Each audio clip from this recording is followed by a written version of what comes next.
Okay, so we have Bill Cole. This is 11th of March, 2023, the Falmouth Genealogical Society. I'm Tim Martin, and today we're having him speak on breathing life into your genealogy through the power of story. Bill believes it's our responsibility to take the genealogy of our ancestors' lives beyond the facts and figures. Our ancestors led lives filled with twists and turns, dilemmas, decisions, testing, and triumph. Their stories shaped how you and I became who we are today. This presentation gives you tools and techniques to breathe life into your genealogy with the power of story. His passion for genealogy began at an early age, born on his grandfather Cole's 78th birthday. He has published 2 books and is writing a 3rd detailing his recent findings by documenting his Cole family's English connections into the 16th century.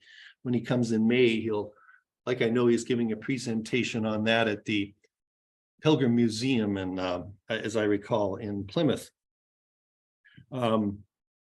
He is a member of the Mayflower Society, California Historical Society, California Genealogical Society, Downey Historical Society, and you know what? Several here. Also a German Genealogical Society, where he currently serves as vice president.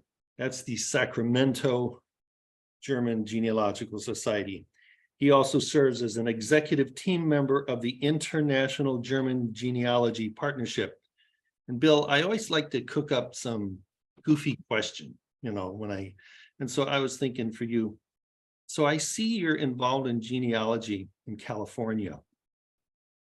And many of us have imagined that California is different. And so is a genealogical society different in California or not? Or can you blow our preconceptions? Or should I just put that to rest and you just do the same stuff we do? How about I speak and you guys listen and then you make the judgment call? Ah, okay.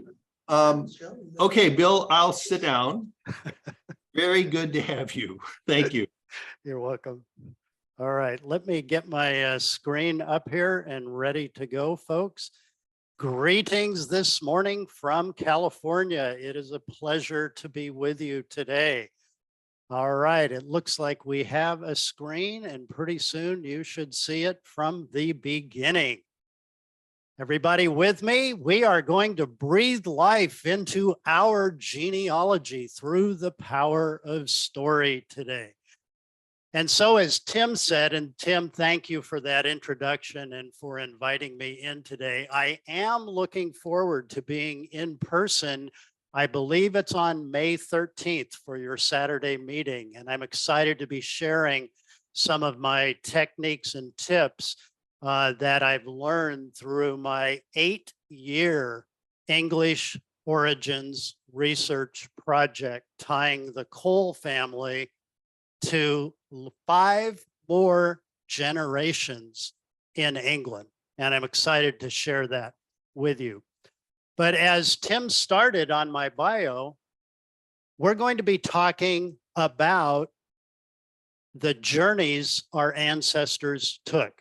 Frankly, when we think back to any of our ancestors, whether it's our parents, our great-grandparents, or even our 8th, 9th, 10th great-grandparents, all of their stories and their lives involve journeys. Now, particularly at Cape Cod, many of our ancestors came by ship, typically from England. If you had any involved in the Great Migration, then they definitely came by ship. There really was no other option at that point in time.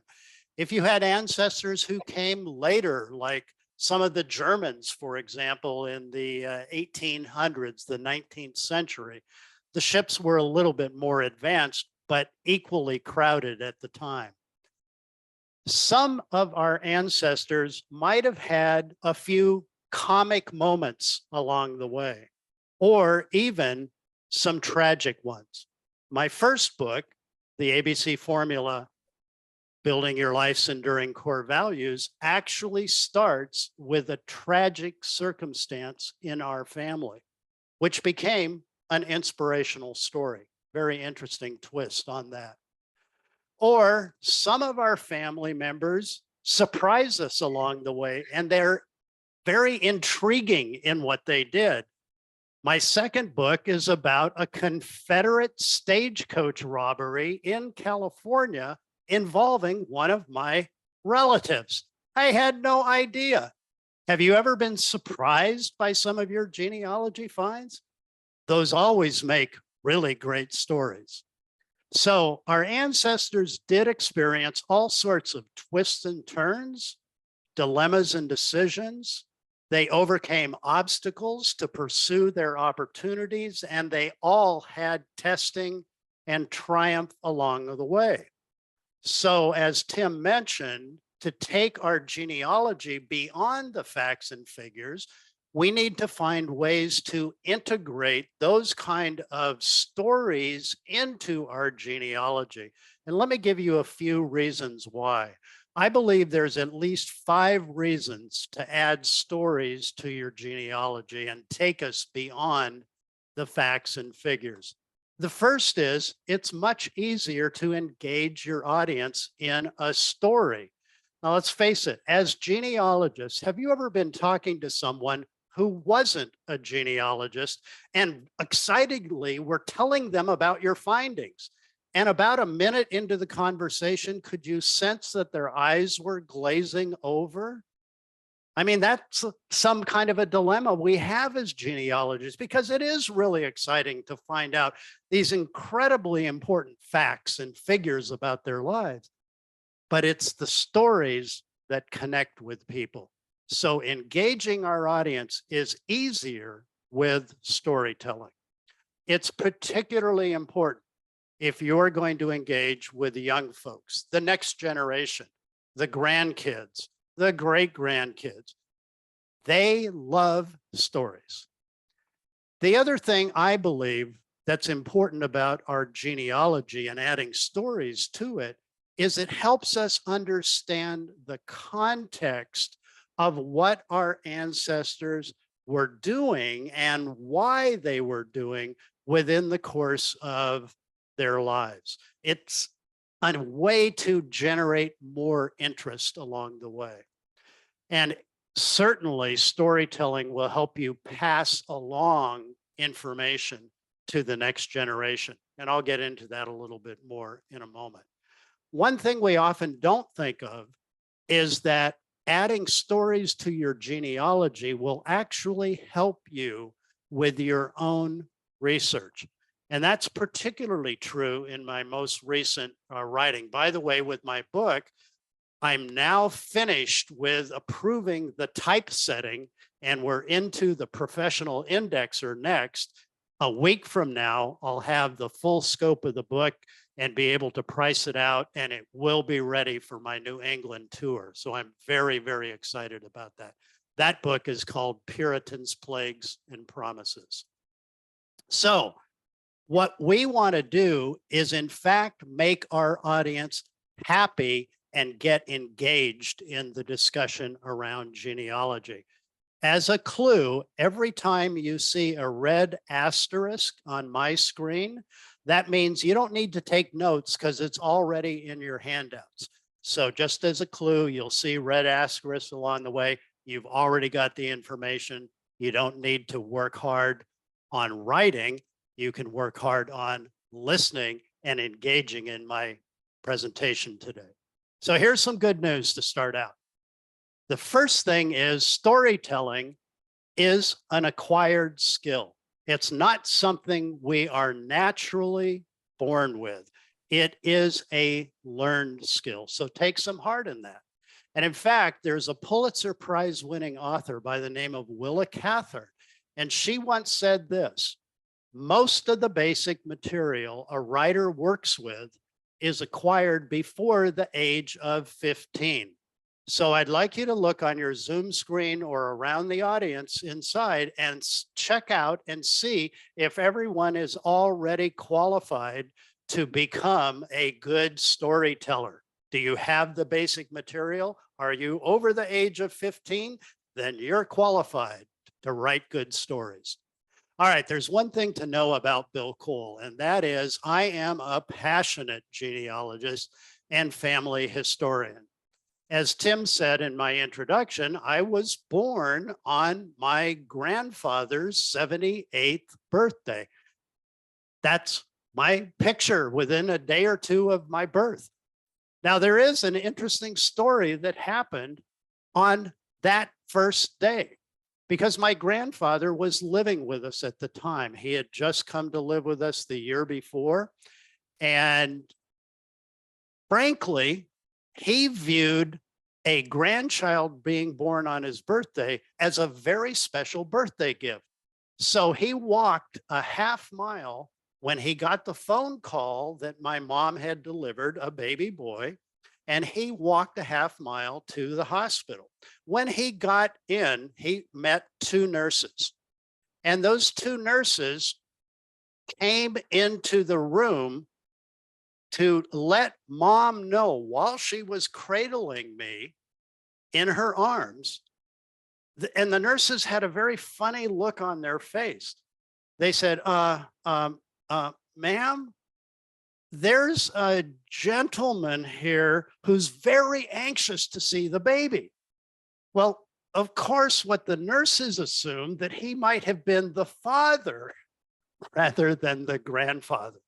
Fortunately, they got that sorted out right away, and we had a great relationship right from the very beginning. This is me and him in our backyard.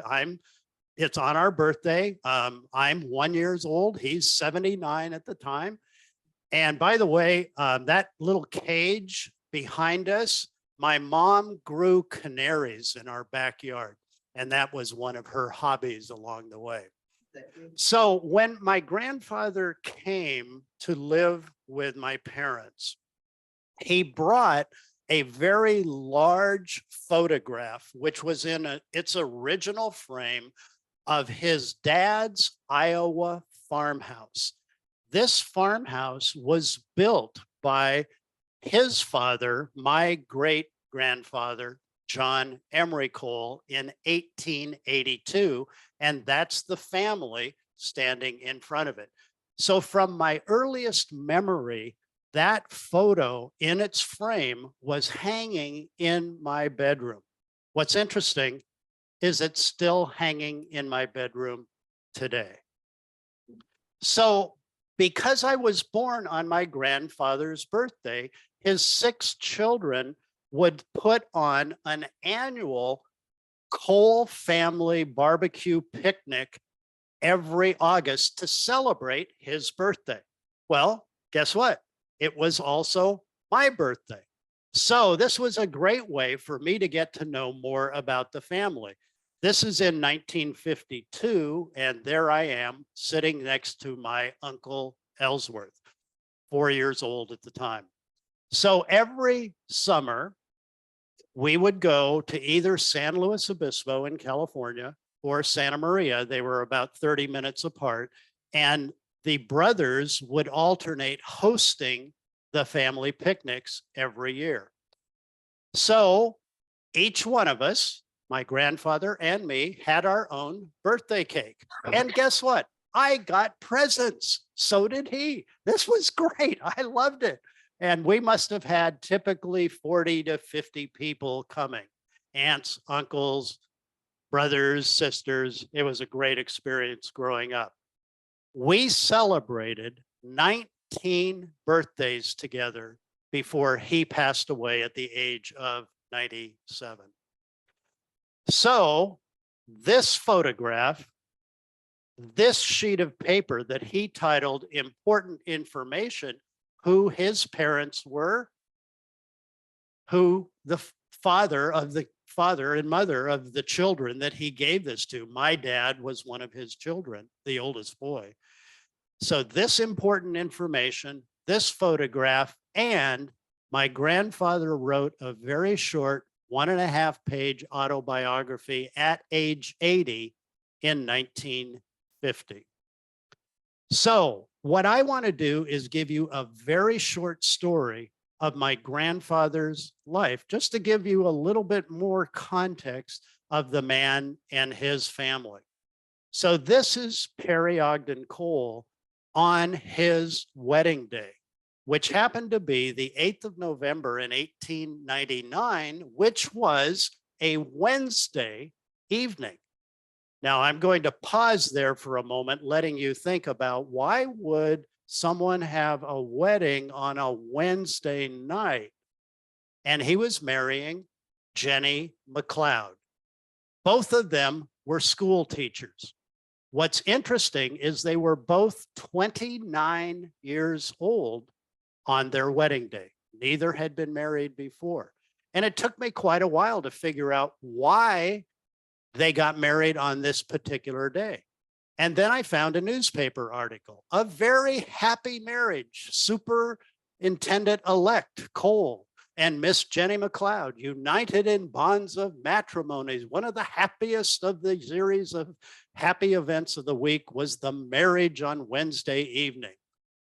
Okay, so here's the secret. Here's what I uncovered. My grandfather, the day before, was elected the county superintendent of schools, and he finally felt that he had enough earning power beyond a teacher's salary to start a family and finally marry the love of his life. So I thought that was a pretty cool story once I understood it.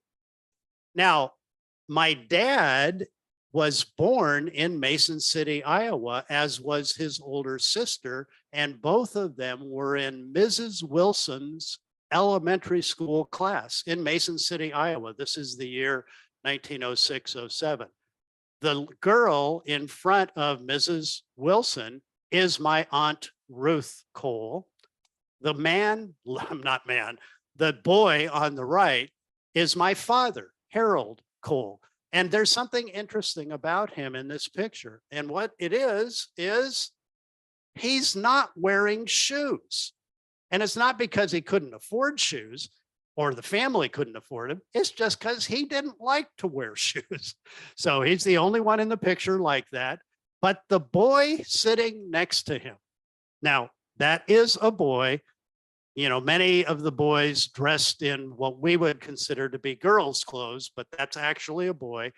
The boy sitting next to my father is Mrs. Wilson's son in Mason City, Iowa. My question for you is, do you know who might be Mrs. Wilson's son? Let me answer that question. The music man, the composer, Meredith Willson, who wrote the big movie hit Music Man, which was a stage play as well. 76 trombones. And here he is marching down the main street of Mason City, Iowa, because The Music Man is the story of Meredith Willson growing up in Mason City. Same age as my dad. They were schoolmates in elementary school. My grandfather, however, took a job in California and he moved the family to Herman, California in 1908. Now, this is Herman, California, and he was taking over the presidency of a private Christian school. And here it is. This is the school. It was actually called the Los Angeles Seminary, but it wasn't a formal cemetery. It was a private school. But it took me a long time to even figure out where Herman, California is. Now, remember, I am a third generation native Californian, and yet I didn't even know where Herman, California is. So there is a Herman, California in Northern California, but that wasn't this one. So where it is today is just south of Pasadena's Rose Bowl. And you've probably all seen a picture of the Rose Bowl. It's just below that in the Arroyo Seco Parkway. So this is a picture I had. It was in my mom's cedar chest when she passed away. And it was a picture of Perry and Jenny, who were on the faculty of this school in 1909. This is Perry at age 40 the following year. And this particular year, another fact I never found out before is that he was a candidate for the California State Superintendent of Public Instruction. Now, I want to let you know he did not win the election. In fact, he only won 1.8% of the vote because he was running on the Prohibitionist Party platform. No alcohol, no alcohol. Anyway, he was a pretty well-known educator, primarily in elementary and junior high school, became a principal, and then he retired at the age of 71. So this is my grandfather as I really remember him. This is how he looked to me as a young boy. But when he came to live with us, he brought rules with him. One rule was no card playing. He thought cards were the work of the devil. So he fortunately did like other games. And I learned how to play Parcheesi and Chinese checkers with him. And those games became his teaching forum for me. That's kind of how we bonded in my very young age when he was living with us. The other rule he brought with him, however, was this one, and was very difficult for my parents to adhere to. No alcohol. In fact, when I was old enough, my mom took me aside and she said that when Grandpa came to live with us, she had to hide the hooch in the far cabinet. And then she also would go across the alley and drink a beer with her neighbor, Ed Vanderbilt, because she couldn't have a beer in her own home. Anyway, Grandpa was very strict about those rules. So that brings me to the story of my sister's wedding. Now, I'm in my sister's wedding. She was 12 years older than me, Diane, and my brother is standing right behind her, Norm, who was 10 years older than me. I was after the post-World War II baby boom. So the story is that after the wedding itself, everyone was at the reception and the family was talking in a circle. And what no one had noticed is that Grandpa had gotten into one of the two lines leading to two separate punch bowls. And what Grandpa didn't know was one punch bowl was virgin and one wasn't. It was laced with alcohol. Well, guess which line Grandpa got in? You got it, the one with alcohol. Now, the family was just simply watching this because they were across the room and nobody said a word. So Grandpa got the punch, came back drinking it, and he smacked his lips. Oh, that's the best punch I've ever had. I'm going back for seconds. And nobody said a word. Not anyone dared to let him know he had just mistakenly taken the first drinks in his entire life. And to our knowledge as a family, he never had another one. But boy, did he enjoy those. So that's a short story of my grandfather's life. All right, pop quiz. Let's just test ourselves a little bit. Did you get some information that was valuable and important? Well, when was he born? What are some of the facts of his life? And if you think back, I gave you a few cues. He was born in 1870. When did he die? Let's see, he lived to the age of 97. So he died in 1967. But what is really important, of course, when he married, 1899, but the real importance is what happens in between those dates. And that's the story of his life. It's the journey of his life. So did you learn anything else about my grandfather? He was strict. He didn't drink except for once. He didn't allow card playing. He was an educator. He was a Christian. Yeah, there are all sorts of little pieces you learned about him along the way to help fill in his journey in your mind. So that's an important point. that's kind of how you can weave some of the facts and figures. And it really wasn't that long of a story. And hopefully you stayed with me and were engaged along the way. You see, everyone has a story. It doesn't matter if the person was an exceptional individual and achieved a lot in their life, but it's those common, ordinary things that happen.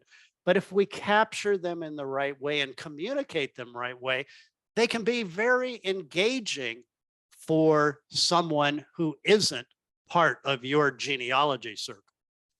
It's also a way, storytelling, to pass down the wisdom from our elders, from one generation to another. And it comes from the art of storytelling. Let's face it, before writing existed, storytelling was the only way some cultures could pass along information. And, our indigenous tribes in America still have that storytelling capability. And so it's a part of other people's cultures, and we need to integrate it into our own as well.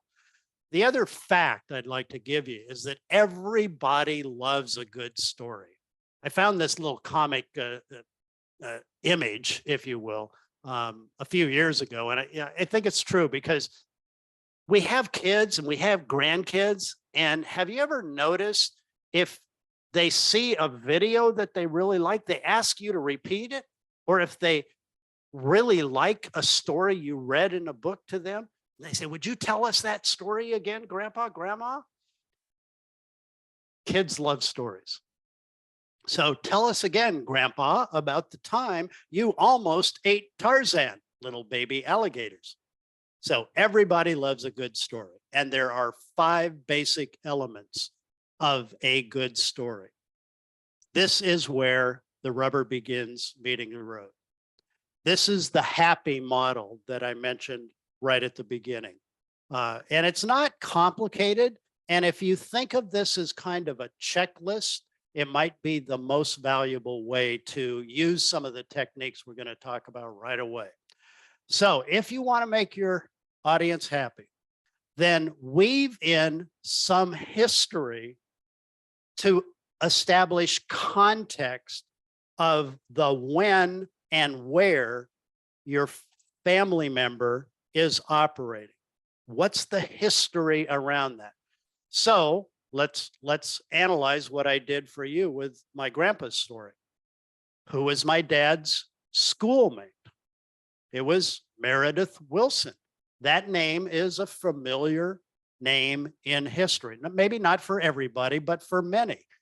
So the fact that I was placing Meredith Willson in the story is a historical person. And there were some things that made him famous. The fact that he, was the composer of The Music Man.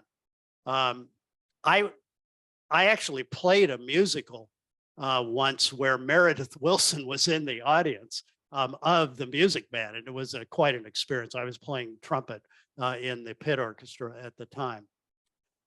So people in history, you can connect a family member, not necessarily whether they knew them or not, but maybe they lived in the same place, or there was some interaction, or maybe it was something like it was during a moonshot or something, and this person was watching TV for the famous moonshot, and Kennedy was giving a speech, something like that. That could be a historical person or an event. And if you can tie that in, it will enliven your genealogy a little bit more. Rudyard Kipling, a novelist and poet, should be a familiar name to you. And he said this: if history were taught in the form of stories, it would never be forgotten. I believe that's true. So the A is for action. All good stories need a degree of action. And to me, action implies movement. So things are happening. The characters are interacting. They might be moving from one place to another. So when we think about a journey on a ship, I mean, there are logs about ship journey. Even if you go back to the Mayflower, you can read the actual log of the Mayflower's voyage. Some interesting stuff in that in case you've never done that. Certainly, if they came on a ship, in the 19th century, that must have been an incredible journey for those people. The comic, the tragic, the intriguing events that happen along the way, or frankly, something that's just flat out funny. Those are the kinds of things you want to be looking for and then integrate in. So when Grandpa was living with us, there were certainly some memorable events. At least they were memorable to me and maybe to you as well.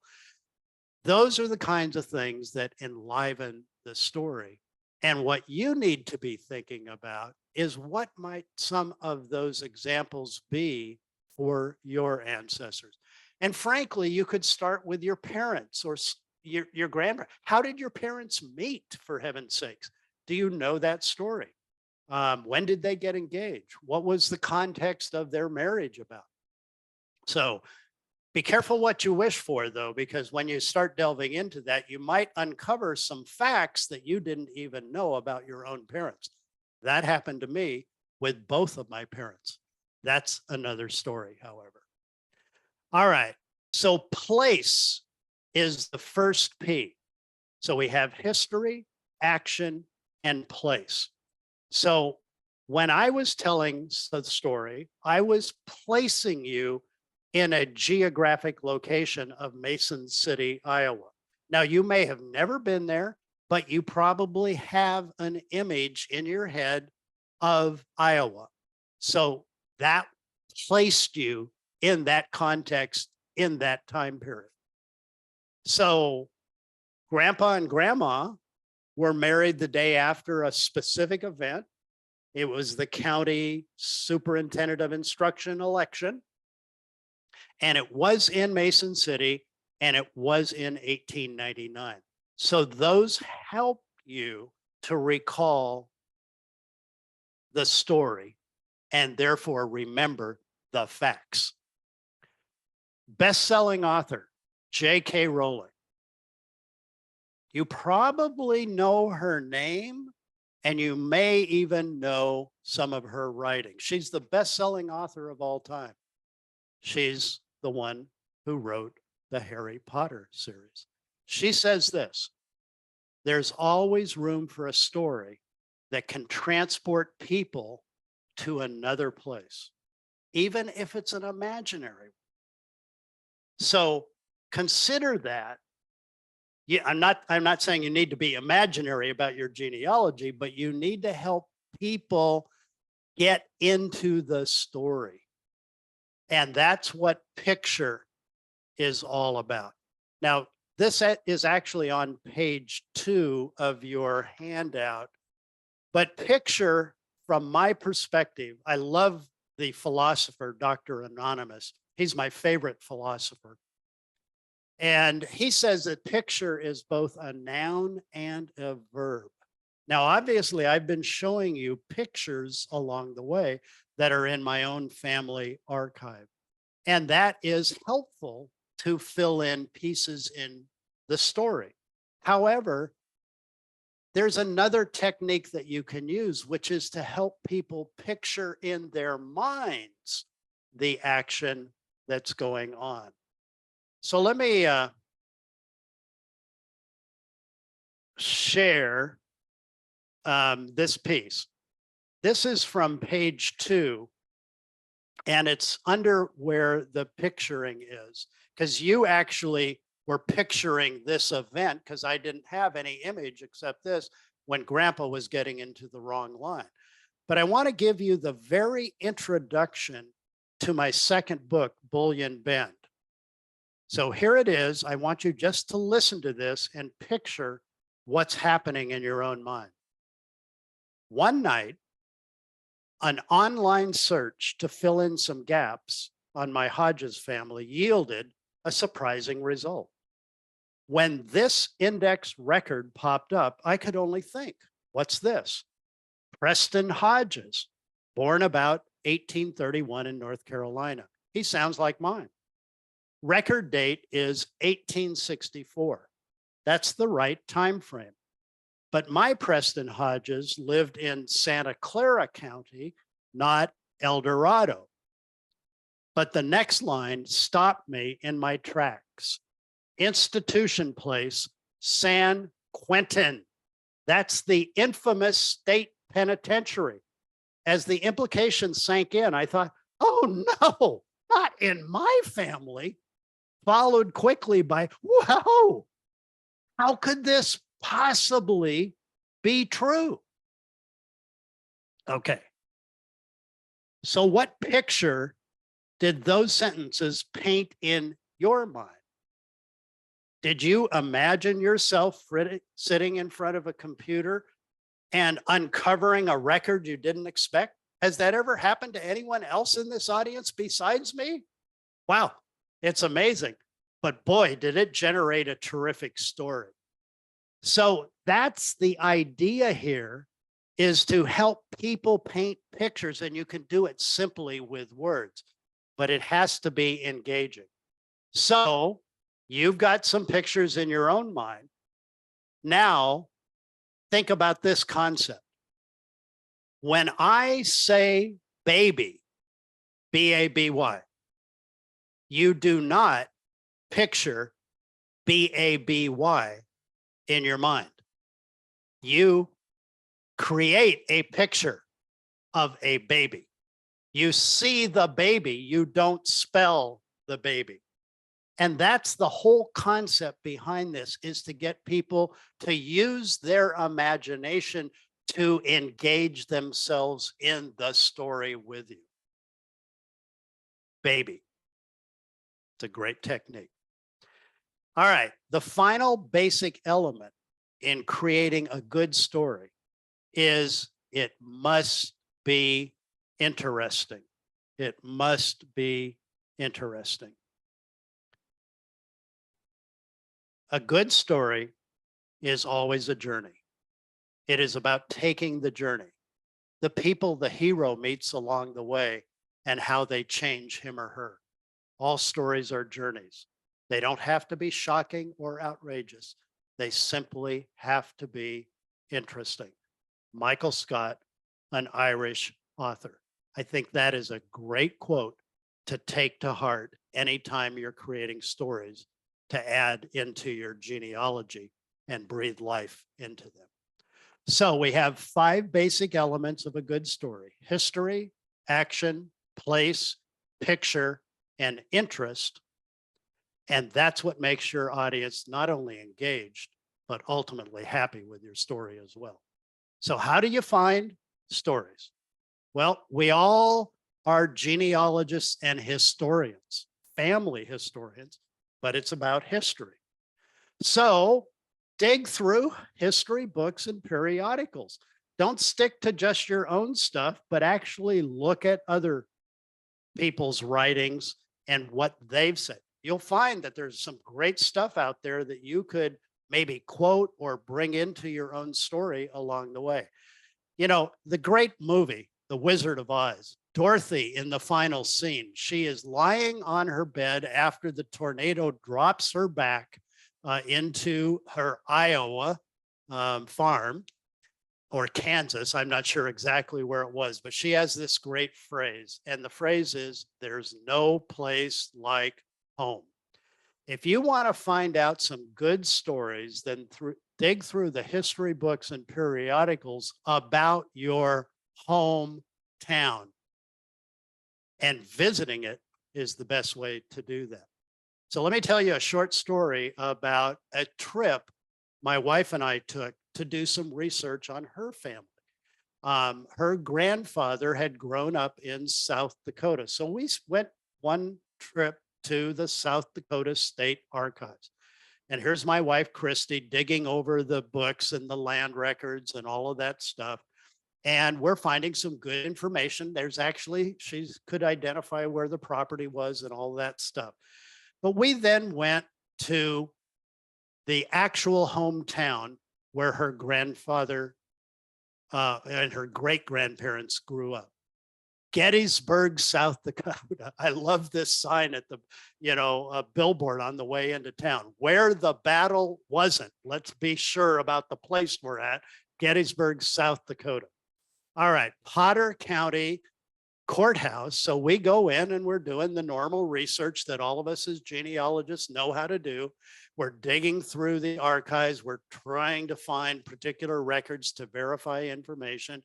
And of course, when you're in a small town, I think Gettysburg, South Dakota probably had 650 people in it. You tend to get more personalized service. And there was one clerk, and she starts getting interested in supporting Christy as she's looking for all these documents. So she actually asked, who's the family you're looking for? And she said, well, the Nauman family. She said, well, I know some Naumans. In fact, come over to the window with me. Let me point down the street. They're the third house on the left. Would you like me to give them a call? So she literally didn't reach them, but left a message. So now there's a third cousin out there that Christy's aware of. Anyway, that's just kind of fun. Small towns are really helpful. Our next stop was the Potter County Library. Well, this little library had 10,000 obituaries of residents over years. The museum next door was where they had a little archives. Well, archives in small towns are wonderful, but you need to be not grouchy or irritable or mean, because they'll charge you money if you are. Anyway, they're great people.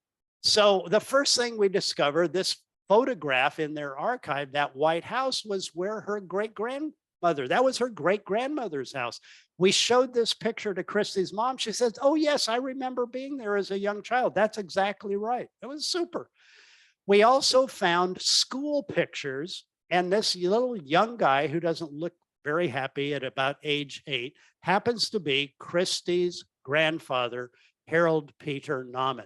So we're finding photographs. We're also finding school records, including his report cards growing up. So we actually made copies of a report. By the time Christy finished, she had 3 assistants. That file folder is her accumulated information in one day about her family and her ancestors. Great. Go to small towns. They're wonderful if you have ancestors in small towns. To top it all off, the next morning, we are having breakfast at the only place open in town, the Firehouse Diner. And the server starts asking us, we're obvious from out of town because she knows everybody, and says, well, why are you here? Well, we're doing some genealogy. She says, well, what's the family? Well, the Nauman family. She says, oh, I know the Naumans. In fact, they usually come in here for breakfast almost every morning. And darn, if they didn't pull in the truck, the Nauman Construction Company, and out walks 5 guys. I go and introduce myself to them and identify which one is Christy's third cousin and introduce the 2 of them. You can only do that in small towns, folks. Now, that does not mean you should not do online research. I mean, there's tremendous tools: Family Search, MyHeritage, Find My Past. Of course, Ancestry is, one of the major players in the game right now. By the way, Ancestry, I pulled this little image a few years ago. Ancestry.com went down today, so I spent some time with family. They do seem like nice people. I think some genealogists have that issue along the way. Okay, the second way to find stories is talk with your own family members. One of my best friends is Bob Bone, and he's a pretty avid photographer, as you can tell by his equipment. He's not a genealogist, but he does have a good saying for us genealogists. He says, it's easier to talk with folks when they're still alive. So if you have some of those older relatives, aunts, uncles, grandparents, start asking them story. What's their story? Start digging in and talking with them about it. The best way I've found to capture those stories is to get and use a digital voice recorder that has a USB port built into it. This is the model I have, and it's a Sony ICD PX140. Last time I checked, it's about $120 list price. But you can capture up to 14 hours of stories in this.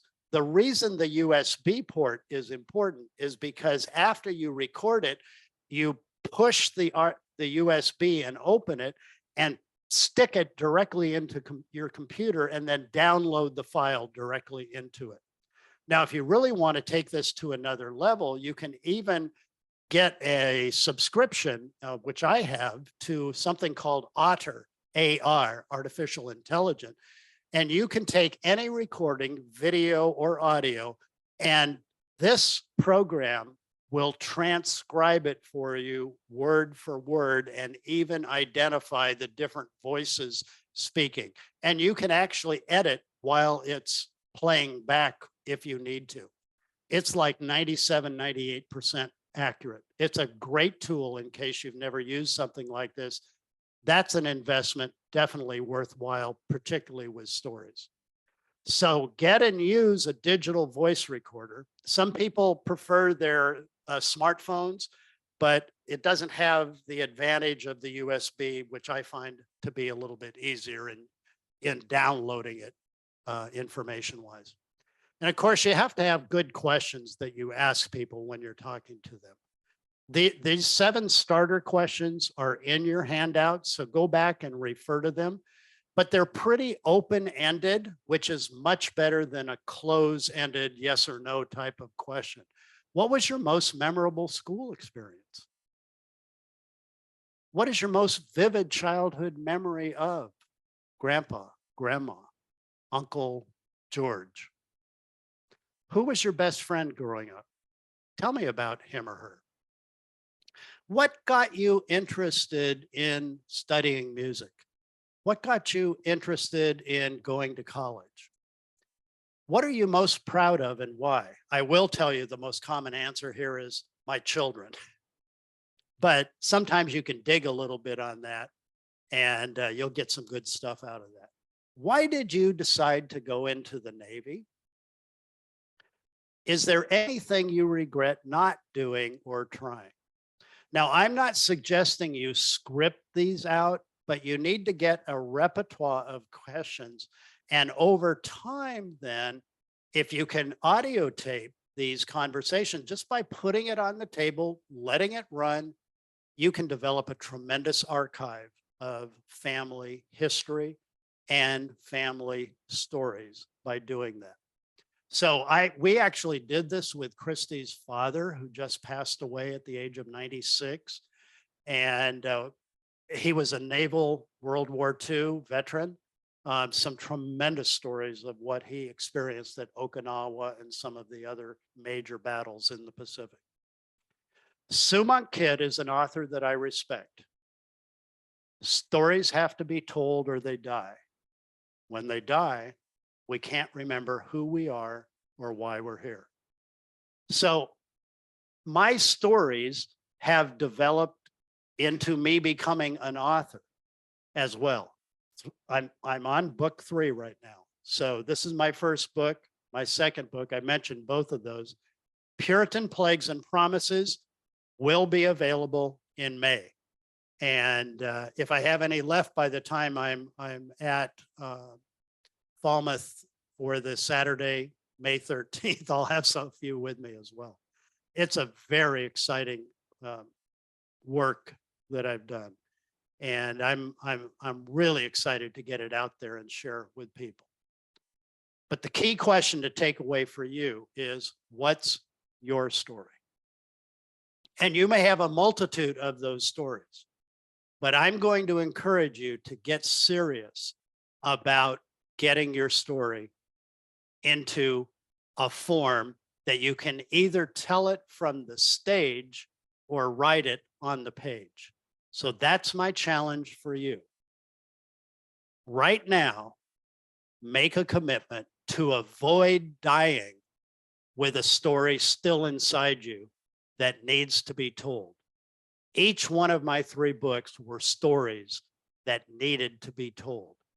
And I've written lots of articles, and I have a new article coming out in this month, Mayflower Descendant. which is who is Sarah Walker, the wife of Nathaniel Warren? Yes, that's one of the historic genealogical breakthroughs we had in my English origins research project. That will be in this month's Mayflower Descendant. Now, to close, I'm going to give you another concept that sometimes the story is about finding the story. So here's an example. In 1999, we took my parents, my wife's parents, to Europe for the first time. They had never been before, but Dad became an avid genealogist after he retired. And he had found connections with his German family in both Germany and the Czech Republic. And he had done some good research. So we went off on this trip, took her parents with us. So it was just the four of us traveling together. And we stayed at the Hotel Einhorn in Munich. Now, I was very surprised because that hotel in 1999 was $300 a night. And we could not figure out why it was so expensive. I guess we figured it was just what Germans cost. Well, we were going to meet family members at the street corner just down the street from the hotel. That's why we picked the hotel. Well, when we got to that street corner, guess what was happening? This parade was starting. It happened to be beginning day of Oktoberfest. Now, we had no idea Oktoberfest was actually in September, but it happened to be the first day we arrived. Well, anyway, we did meet the family. So this is Christy's fourth cousin. Her great-grandfather's original name was Weiss. However, he changed it when he came to America to Neiman because supposedly it was a better stage name. Anyway, there's another story in that one as well. But anyway, we were meeting the family, and then we went to dinner in Munich at the relative's home. And these three people in the front row are all third cousins of the Weiss family. Interesting, that's Christy's dad on the left. The man on the right, Erhard, was a Third Reich airline pilot who got shot down over Russia and talked his way out of prison because he convinced them he was really Czech instead of German. Christy's dad was a World War II veteran in the Navy. So anyway, this was kind of an interesting family gathering. But after Munich, we went to Prague. We took this cake with us because we could only eat half of it. It was so rich. This was the Weiss family chocolate cake, and we only ate half the first night, and we made it last for the next week. It was so good. But we made it to Kremshire, or today it's called Kromerisch in the Czech Republic. That's the town hall, and we were staying right on the central square. Beautiful little town, 25,000 people. But we went to this town hall and we found the birth record of Christy's dad's grandfather. Well, after we got the record, I asked one more question at the desk, and the question was this: by the way, is there a town historian? It would be great if we could speak him. We're from California. And they said, well, yes, we do have a town historian, but today's his day off, and I'm not sure. Well, I said, look, we've come a long way. This is the only time we'll ever be here. Is it possible you could call him, ask him if he'd be willing to meet with us? So she did, and sure enough, we met with the town historian. Now, we're staying on the central square at this Hotel Bocek, and we are now in the town historian's office speaking with him. And along the way in the conversation, after he reviewed our genealogy and said, yes, I recognize these names, your genealogy is very good, it matches our records, I asked the question, I said, do you happen to know where the family home is? And he said, well, let me look. And he went up to that library shelf and brought out that big book that's sitting in front of him. And he opened it up and he got kind of a funny look on his face. And he looked at us and he said, "Where again are you staying?" We said, "Well, we're staying at the Hotel Bochek." He got a very interesting grin on his face. And he said, "The Hotel Bochek is the Vice family home."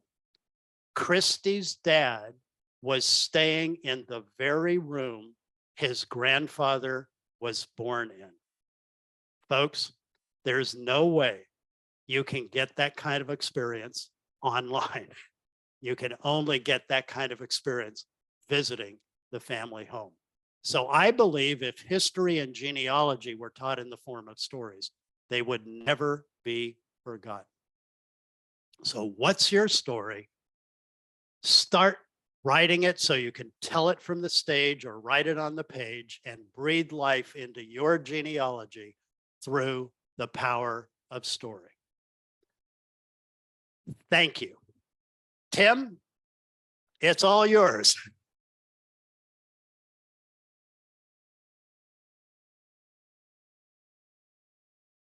Bill, I have an idea. Just people in the room, I just thought of a little example of a story that creates a picture for me and my family. I want you to be thinking about within 30 seconds, that's all you have, to see how far you get in this room. Like the question of how did my parents meet? Well, in my case, my mom and dad were both at a rural youth club in southern Indiana, and my dad, as a high schooler, was playing leapfrog with a bunch of other kids. And my mom's first reaction to him was, "This kid is kind of immature and odd." That was how they met. Any stories quickly? Any stories that you gave you? Like, do you have any images or go ahead? Hi, my parents grew up in Worcester, Massachusetts.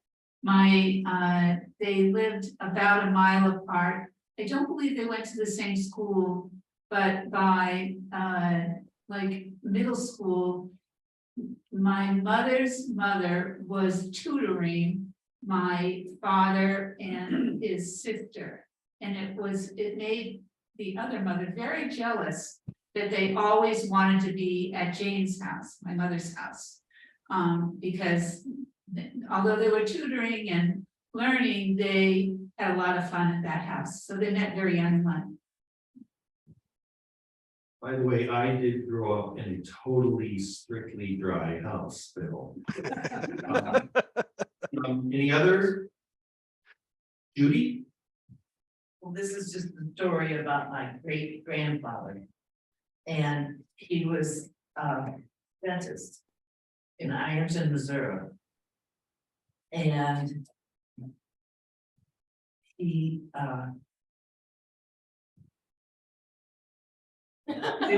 he killed one of his patients. Well, a patient died under anesthesia. Under his anesthesia, yes. And so, anyway, we're not sure about, he wasn't arrested and, he wasn't murdered. He was an accident, But I still remember that. Wow. Anyone else? Okay. There's Roy. No, that's his last name. Daniel. Well, I'm just going through some of my mother's old photos and collections, and including her mother, my grandmother, and found information about my great grandparents. Found a dance card from a dance hall in Williamsburg, Pennsylvania, where my grandmother had 11 or 12 men that she wrote on her dance card which dance she was going to select for which person.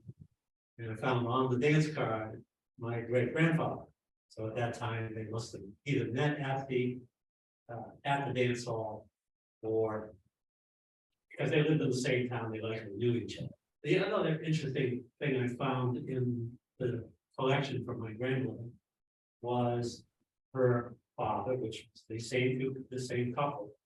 He actually took off for South Dakota, apparently as part of the land rush that was occurring there, because she had in her possessions, I know that, which is the little deed that she got from the law court, I mean, the land court, I guess it is.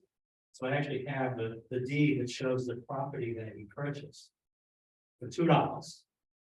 I also have, he went up about 50 miles north of that to another place and purchased a whole pile of lumber for like $6 and windows and stuff, all kinds of stuff like that. So he must have built something because I then discovered that his father, which would have been my great grandfather, was also in South Dakota.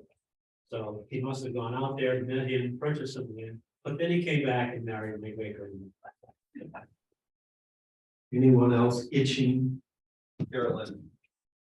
One of my paternal ancestors was indentured to Mr. Dexter of the Dexter grist mill. It was not a happy relationship at all, as attested to in all of the court records. And so he was able to petition the court, and he bought out his, a man in Plymouth bought out his indenture, and he moved from Sandwich to Plymouth after the disharmony with Mr. Dexter. Anyone else? You know, I noticed Doreen on had a question regarding, like, in her case, she's saying here in the chat, she doesn't have pictures. So she's looking to see the way Doreen to create stories with pictures. And she doesn't have pictures of her immediate ancestors, I guess. But she's just asking for Bill's comments on, do I use historical pictures from the area? You know, that's what I just wanted to just put Doreen's chat question to Bill. Did you see that, Bill? Yes, I did. Yeah, using historical pictures of the area where the family lived can often help because those are the scenes the family would have seen. So you may not have a picture of their exact thing, but what was the environment like? And that can be a useful technique as well. Okay, I'm going to finish the recording. Let's close it off.